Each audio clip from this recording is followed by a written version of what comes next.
নমস্কার বন্ধুরা, আজকে আমি আপনাদের কাছে একটা নতুন রেসিপি নিয়ে এসেছি। সেটা হচ্ছে জাস্ট ফর গরমকাল। কারণ হচ্ছে গরমকালে আমাদের অনেক সময় খেতে ইচ্ছে করে না, তো সেই জন্য একটু পেট ঠান্ডা করা হালকা ফালকা ফুলকা তরকারি একটা। সেটা হচ্ছে, প্রথমে আমি দেখুন না, শশা। আপনাদের কাছে যদি শশা থাকে, ধরুন সেই শশাটা হয়ে গেল বেশ কদিনের, এবং শশাটা মনে হচ্ছে যে ফেলে দিতে হবে, কিন্তু ফেলবেন না। যদি পচে যায় সেটা আলাদা কথা, কিন্তু এইভাবে একটুখানি এটা একটুখানি আমি বলবো বুড়ো শশা হলে খুব ভালো হয়। এইভাবে আমি শশাটাকে আগে ধুয়ে তারপরে কেটে নিয়েছি। আর আমি সবসময় না একটু সেদ্ধ আলুটা প্রেফার করি, তো সেদ্ধ আলু এখানে মানে দুটো সেদ্ধ আলু আছে।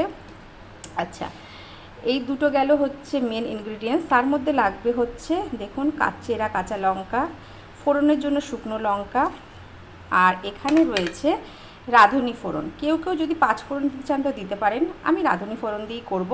এটা হচ্ছে নুন, হলুদ, জিরের গুঁড়ো, ব্যাস। আর হচ্ছে তেজপাতা একটা।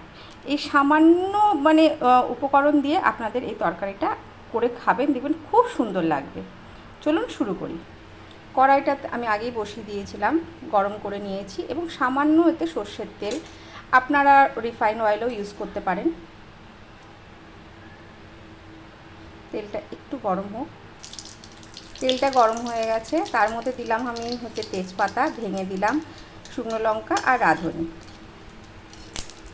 এরপরে আমি শসা এবং আলুটা দিয়ে দিচ্ছি। দেখুন বন্ধুরা, শসা এবং আলুটা আমি দিয়ে দিলাম। এই তরকারিটাতে না বেশি মানে শসাটাকে বেশি ভাজার দরকার নেই। এটা আপনি লাউ দিয়েও করতে পারেন, এরকম হালকা ফুলকা তরকারি। এটা কিন্তু ঝোল ঝোল হবে না, একটু মাখো মাখো হবে।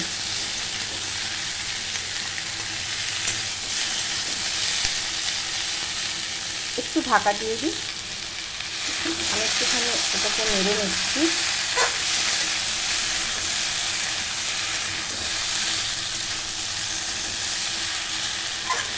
এরপরে আমি এর মধ্যে কাঁচা লঙ্কাটাও দিয়ে দিয়েছি। এবার নুন, হলুদ, জিরের গুঁড়ো দিয়ে দেবো। এতে কোনো আদা বাটা, ধনের গুঁড়ো এসব পড়ে না।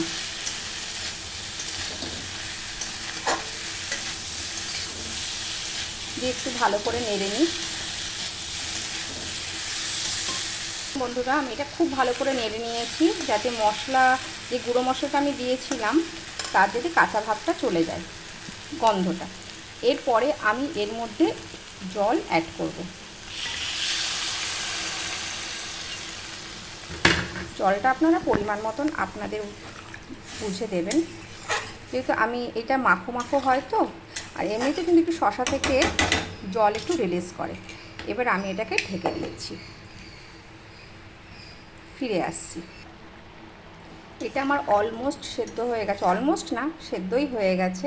শুধু একটুখানি ঝোলটাকে একটু মাখো মাখো করে নেব, এই যে, দিয়ে নামিয়ে নেব।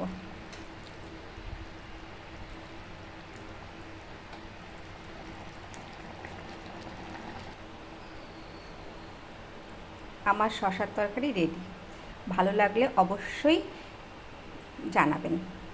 ধন্যবাদ।